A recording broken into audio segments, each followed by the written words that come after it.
in today's video, I'll discuss further some major points of Mary Wollstonecraft's book, Vindications of the Rights of Women. If you haven't checked first part of the video, go check that first. Well, let's begin. Next, she says if women are shallow, it's because they are forced to be. So again, one of the faults levied against women by men was that they were shallow and therefore not really equipped to participate in matters of any kind of importance.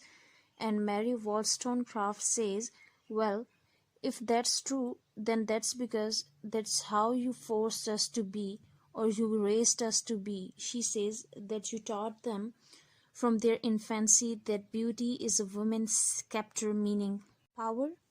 The mind shapes itself to the body, and roaming around its gilt cage only seeks to adorn its prison. So women are often accused of being shallow, of being obsessed with clothes, beauty, cosmetics, that sort of things. And Mary Wollstonecraft says, well, what choice did give us if you keep us in kind of prison? That's all we can do to stay sane and to embody it and to try to decorate ourselves. So she says, absolutely we shall owe, but it's because you have given us absolutely no other alternative. Finally, she appeals to the man's selfish nature by saying that if you allow women to better themselves and you allow them to be educated, it's naturally going to benefit you as well. She says, make them free, they will quickly become wise and virtuous as men. She says, if you educate women, you're gonna have just as good result as you educate a man. For the improvement must be mutual. One half of human race are obliged to submit to retorting on their oppressors. The virtue of man will be worm eaten by the insect whom he keeps under his feet. So she says, if you only educate half of populace, if you only educate men, then women are little better than the insects or worm.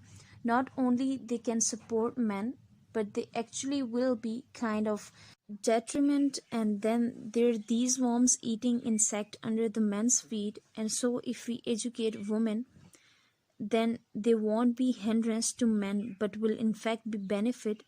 So these were kind of central ideas of Mary Wollstonecraft at that time. And keep that in mind that these were very radical ideas. Mary Wollstonecraft was one of our first sort of document and feminist, and this book of her, Vindications of the Rights of Women, caused quite a stir when it was released. However, now in our contemporary time, many of our feminist treatises are drawn from Wollstonecraft's origin, so we can't underestimate the power of the early work of feminism.